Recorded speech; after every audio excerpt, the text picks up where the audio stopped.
Hello बच्चों, चलिए class 10th के टॉपिक में इलेक्ट्रिसिटी चैप्टर में आज हम लोग डिस्कस करने वाले हैं टॉपिक अबाउट द रेजिस्टेंस। ठीक है, तो रेजिस्टेंस जो होता है वो रेजिस्टेंस क्या होता है, जैसे सपोज करो कि तुम ना 100 किलोमीटर पर आवर की रफ्तार से चल रहे हो। ठीक है, फिर सडनली एक ब्रेकर है, तो आपको क्या करना पड़ेगा, ब्रेक अप्लाई करना पड़ेगा। ठीक है, तो वो जो ब्रेकर जो है ना वो आपकी स्पीड को, आपकी रफ्तार को स्लो कर रही है। ठीक है, रेजिस्टेंस भी यहाँ यही काम करती है। तो रेजिस्टेंस क्या काम कर रही है, तो रेजिस्टेंस जो होता है वो फ्लो ऑफ करंट को क्या कर रही है, रोक रही है, ऑब्स्ट्रक्ट कर रही है। ठीक है, तो ये पार्ट हो गया आपका रेजिस्टेंस। तो रेजिस्टेंस क्या होता है, तो resistance is the ability of a conducting material to oppose the flow of current, है ना। लिखिए, resistance is the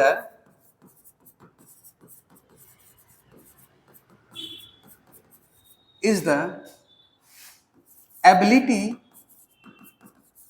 of a conducting material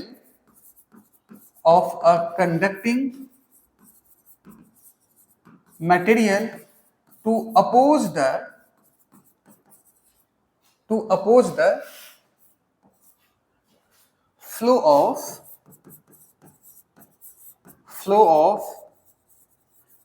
current. ठीक है, ये एक एबिलिटी है जो क्या करती है, अपोज करती है किसको, फ्लो ऑफ करंट को। ठीक है जी, सिंबल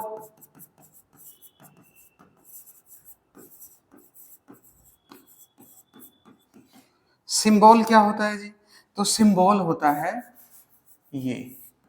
ठीक है, अब आ जाओ, इसी में एक आ जाता है वेरिएबल रेजिस्टेंस। वेरिएबल रेजिस्टेंस, तो वेरिएबल रेजिस्टेंस क्या होता है, लैब में आपको दिखाया जाएगा। इट्स अ रियोस्टैट, क्लियर है क्या कहानी। This is what a variable resistance. ठीक है, ऐसा यूनिट जो होता है रेजिस्टेंस का वो क्या होता है बच्चे, ऐसा यूनिट होता है, ऐसा unit of resistance is omega, है ना, प्यार से इसको ओम भी बोल दिया जाता है। ठीक है, तो ऐसा यूनिट क्या हो गया आपका, ओमेगा या ओम। ठीक है, क्या पढ़ते हैं अपन, हाँ जी, आगे बात समझ में क्या, तो ये क्या होता है आपका रेजिस्टेंस की कहानी। चलिए जी, बहुत अच्छे, बहुत बढ़िया। ठीक है, ध्यान रखोगे ये सारी चीजें, है ना, कि रेजिस्टेंस जो होता है वो ऑब्स्ट्रक्शन क्रिएट करता है किसमें, फ्लो ऑफ करंट को। ओके, चलिए नेक्स्ट आता है आपका factors affecting on resistance. Factors affecting on resistance. जो फैक्टर्स है, फैक्टर्स में सबसे फर्स्ट फैक्टर आता है लेंथ। फर्स्ट फैक्टर क्या आता है, लेंथ। देखो, लेंथ बढ़ने से रेजिस्टेंस जो है बढ़ेगा या कम होगा, बड़ा सिंपल सा टास्क है, समझते हैं, सोचते हैं।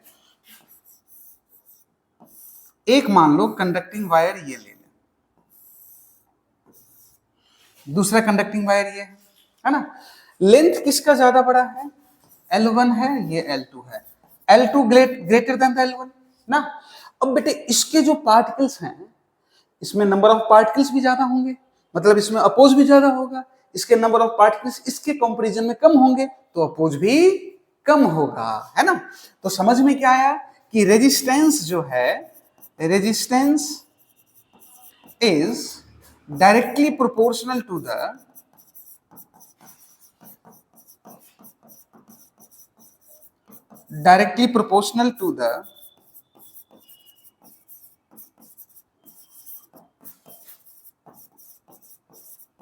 length of the conductor, means R proportional to the L। R क्या है, proportional to the L। Done ना। चलिए भाई नेक्स्ट, सेकेंड पार्ट आता है cross sectional area. Cross sectional area, अब क्रॉस सेक्शनल एरिया समझना कि क्रॉस सेक्शनल एरिया पहले तो लोगे कौन सा जी, कौन सा क्रॉस सेक्शनल एरिया है, तो ये वाला part. This is the cross sectional area, cross sectional area, done ना। और ये क्या होता है आपका, लेंथ लिया जाता है, ठीक है। तो अब आप नॉर्मली सोचो, एक तो इस टाइप का एक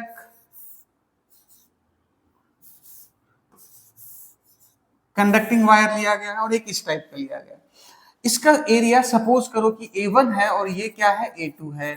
A1 जो है ना वो ग्रेटर देन द A2 है। अगर करंट छोड़ो, वाटर की मूवमेंट की बात कर लेते हैं, किससे वाटर की मूवमेंट ज्यादा होगी, A1 या A2 से? ऑब्वियसली A1 से। अगर वाटर ज्यादा मूव कर रही है मतलब उसको रोकने वाला कम है, मतलब रेजिस्टेंस क्या हो गया, कम हो गया, है ना।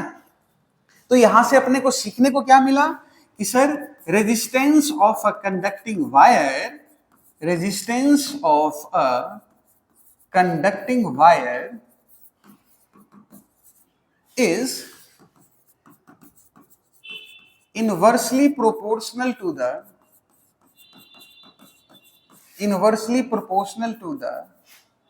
cross sectional area, cross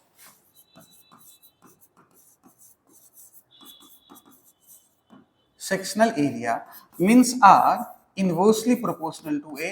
This is the equation number 2, ठीक है। combining two equation, combining equation 1 and 2, क्या होगा, जब 1 और 2 दोनों को कंबाइन करोगे then are proportional to the L by A. जब इस, this is the proportionality sign, proportional to, जब इसको आप हटाओगे देन एक नया टर्म आता है which is known as resistivity, which is known as resistivity, done ना, ठीक है। देन आर क्या हो गया, rho L by A. Resistivity हम लोग आगे डिस्कस करेंगे, क्लियर है क्या कहानी। तो फैक्टर अफेक्टिंग ऑन रेजिस्टेंस में हमने देखा कि लेंथ बढ़ने से रेजिस्टेंस बढ़ेगा, एरिया बढ़ने से रेजिस्टेंस कम होगा। चलिए एक और फैक्टर बताता हूं मैं आपको, और वो कौन सा होता है, आइए थर्ड, थर्ड होता है बच्चे temperature. Third is what, temperature. Temperature से कैसे इफेक्ट होता है, कई बार ऐसा हुआ होगा आपके साथ में कि रात भर फोन चार्जिंग पे लगाया और फोन चार्ज ही नहीं हुआ, है ना। जब उस चार्जर से कॉन्टिन्यूसली अपन चार्जिंग का काम ले रहे हैं, ठीक है, तो वो हीट भी ज्यादा हो जाता है और हीट होने से करंट का मूवमेंट कम हो जाता है। तो हीट ज्यादा हुआ मतलब टेम्परेचर बढ़ गया, तो टेम्परेचर बढ़ गया तो रेजिस्टेंस बढ़ गया, तभी तो करंट कम हुआ ना। हाँ जी, मतलब क्या समझ में आया कि टेम्परेचर बढ़ने से रेजिस्टेंस बढ़ जाएगा, ठीक है। तो लिखिएगा with the increase in temperature, with the increase in temperature, resistance of a conducting wire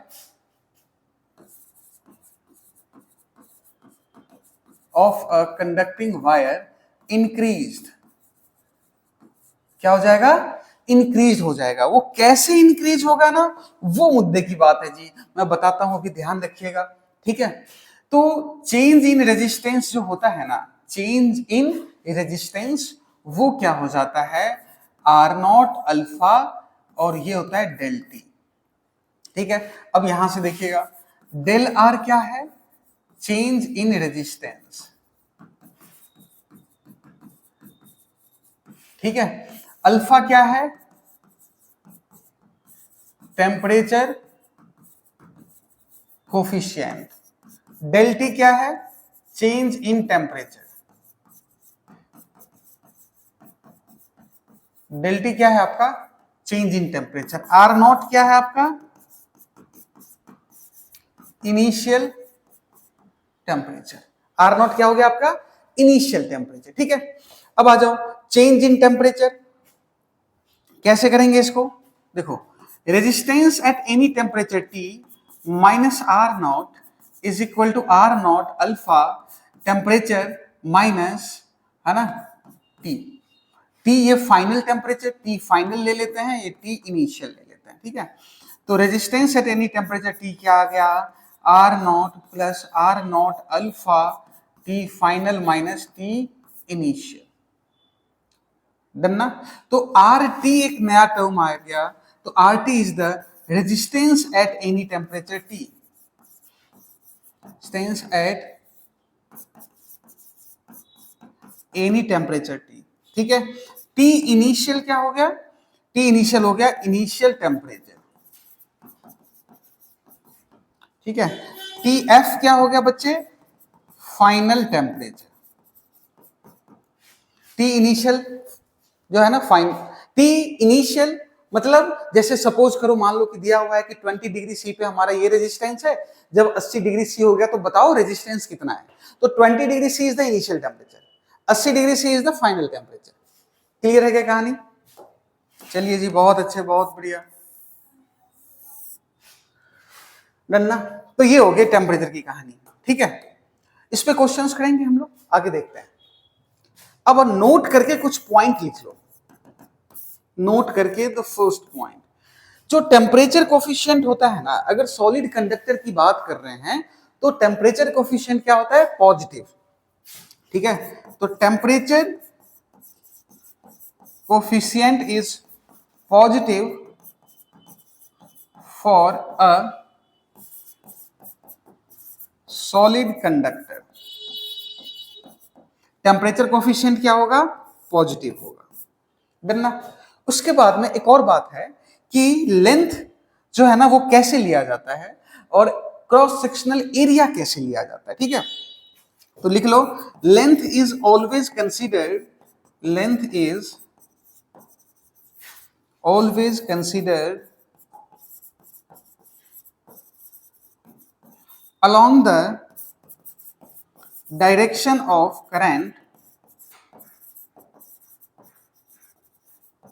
and cross sectional area is perpendicular to the current। And cross sectional area क्या हो जाएगा? Perpendicular to the current. ये ध्यान रखिएगा। ठीक है, चलिए, अगर मान लो मैं आपसे पूछूं, नोट में ही लिखिएगा थर्ड पॉइंट, सेमीकंडक्टर का क्या होगा? अल्फा पॉजिटिव या नेगेटिव? तो नेगेटिव होता है।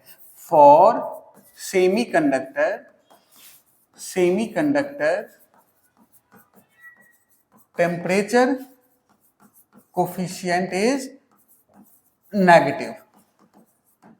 ठीक है, फोर्थ पॉइंट, टेम्परेचर बढ़ने से सेमीकंडक्टर का रेजिस्टेंस कम होगा या ज्यादा? सोच के बताओ। तो देखो होता क्या है, सेमीकंडक्टर में ना जो बॉन्ड बने होते हैं वो शेयर्ड होते हैं। ठीक है, अब शेयर होता है, टेम्परेचर बढ़ा, टेम्परेचर जैसे ही बढ़ता है तो वाइब्रेशन एनर्जी बढ़ गया, तो वो वाइब्रेट करता है, वाइब्रेट करता है और बॉन्ड ब्रेक हो जाता है। और बॉन्ड जैसे ही ब्रेक हो गया तो free electron hole pair generate हो जाता है।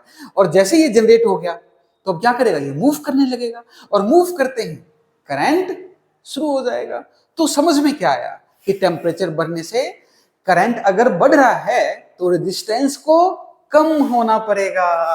ठीक है, तो चलिए जी, for a semiconductor, for a semiconductor when temperature increase its resistance decrease। जो रेजिस्टेंस होता है वो क्या हो जाएगा? डिक्रीज। क्लियर है कि कहानी? आगे बात समझ में? चलो जी, बहुत बढ़िया। फिफ्थ पॉइंट, अगर कंडक्टर के लिए अपने को बनाना हो आर और टी क्या है? टेम्परेचर, तो लीनियरली होता है फॉर अ कंडक्टर। ठीक है, अगर सेमी कंडक्टर की बात करें आर और ये T, this is for the semi, T मतलब टेम्परेचर। हाँ जी, क्लियर है क्या कहानी? ठीक है, चलो, तो ये थी कहानी पूरी की पूरी रेजिस्टेंस की। आइए कुछ क्वेश्चंस करते हैं हम लोग इस पे। Question number first, if length of the conductor, if length of the conductor become double, then its resistance will be,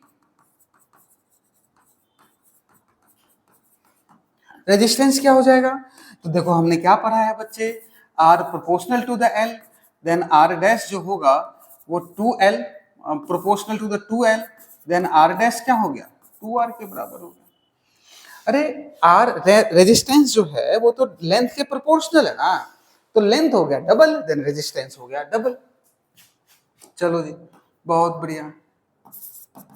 question number 2, if cross sectional area become half, then find new resistance, then find new resistance। अगर बताओ cross sectional area आधा हो गया तो क्या हो जाएगा? तो R क्या होता है? Inversely proportional to A।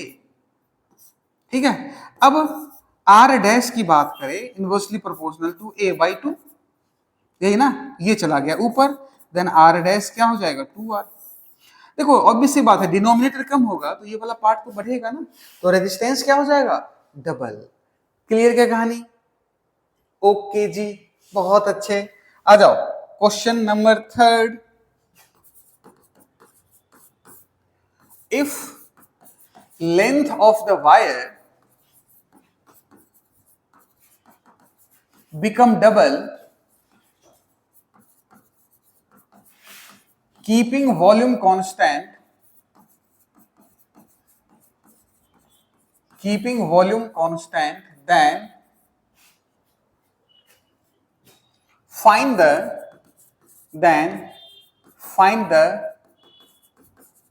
resistance। समझिएगा बहुत ही सिंपल सा टास्क है। देखो वॉल्यूम कांस्टेंट है v का वैल्यू क्या दे दिया आपका, v का जो वैल्यू दिया हुआ है ना वो दे दिया है कांस्टेंट। क्लियर है? अब देखो r क्या होता है रो l बाई ए, r क्या होता है रो l by A. Volume constant है ना, अगर मैं ऊपर नीचे l से मल्टीप्लाई कर दूं तो कोई दिक्कत है नहीं ना? बहुत अच्छे। एरिया इंटू लेंथ क्या हो गया volume, area into length volume, then r क्या हो जाएगा rho by v into L square. ठीक है, अब यहां से देखो then r proportional to the L square है, मतलब लेंथ डबल हुआ देन रेजिस्टेंस 4 गुना हो जाएगा, हाँ या ना? चलिए करके देखते हैं। ठीक है, R जो हो गया वो rho by V L square, then R dash जो हो गया रो बाई वी इंटू 2l का होल स्क्वायर। ठीक है, जब आप रेशियो निकालिएगा R डैश बाई R, तो रो बाई वी 2l का whole square rho by V L का whole square, then R dash by R जो होगा 4 हो जाएगा, R डैश जो हो गया वो 4 आ रहा है। क्लियर है? तो रेजिस्टेंस क्या हो गया 4 गुना हो गया। क्लियर है? चलिए नेक्स्ट क्वेश्चन इसी में, find the percentage change in resistance in above question. Percentage change in resistance आपसे पूछा जा रहा है, कहां पे? ऊपर वाले क्वेश्चंस में। तो देखो पहले क्या था R, बाद में क्या हो गया 4R, इनिशियल रेजिस्टेंस। ठीक है, तो पहले तो देखो परसेंटेज चेंज होता क्या है, परसेंटेज चेंज क्या हो गया R final minus R initial by R initial into 100, 4R minus R by R into 100, कहने का मतलब 300%। तो परसेंटेज चेंज कितना हो गया 300%। क्लियर है क्या? चलिए जी बहुत अच्छे, आगे बढ़ते हैं। Next question number 5, if radius of the wire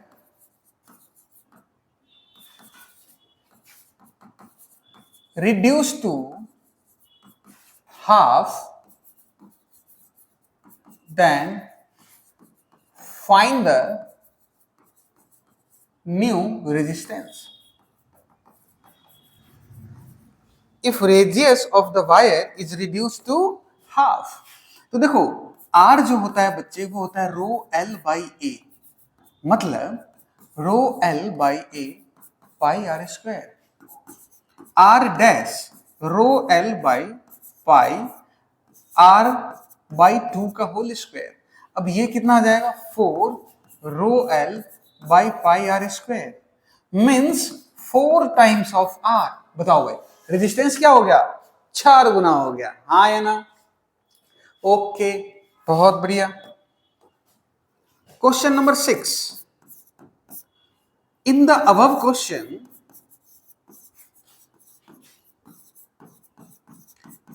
if volume remains constant, volume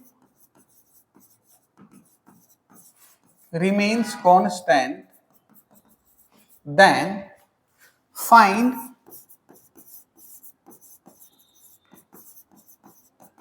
new resistance। अगर वॉल्यूम कांस्टेंट है तो बताओ कि क्या जो रेजिस्टेंस होगा वो क्या होगा? बड़ा सिंपल सा है। आर क्या होता है बच्चे? आर होता है आपका रो L by A, volume constant है ना, एरिया से ऊपर नीचे मल्टीप्लाई कर दो। क्यों कर दो? क्योंकि इस बार रेडियस चेंज कर रहे हैं ना, इसीलिए करना है। पिछली बार क्या करा था चेंज? लेंथ करा था। ओके आइए, rho into V by A square means rho into V by pi square R to the power 4। ठीक है, अब आर डैश की बात करें तो रो वी बाई पाई स्क्वायर, ये क्या हो गया? रिड्यूस टू हाफ था ना बच्चे, तो आर बाई 2 का पावर 4, तो ये हो गया rho V by pi square R का पावर 4 इंटू 16। आर डैश तो यही होगा। ठीक है, अब इसी में पूछ देगा फाइंड द परसेंटेज चेंज, तो परसेंटेज चेंज क्या हो जाएगा? Question number 7, find the percentage change in resistance in above question। तो परसेंटेज चेंज इन रेजिस्टेंस क्या हो जाएगा बच्चे? परसेंटेज चेंज होगा R final minus R initial by R initial into 100, मतलब 16R minus R by R into 100, मतलब 1500%। Clear है क्या कहानी? तो ये था आपका रेजिस्टेंस और फैक्टर अफेक्टिंग ऑन रेजिस्टेंस, इसके ऊपर छोटे छोटे से न्यूमेरिकल्स। ठीक है, बोर्ड पॉइंट ऑफ व्यू से टेम्परेचर के ऊपर में क्वेश्चन जो बनेगा वो आपसे नहीं पूछा जाना चाहिए। ठीक है, तो चलिए ठीक है जी, बहुत बहुत धन्यवाद, थैंक यू।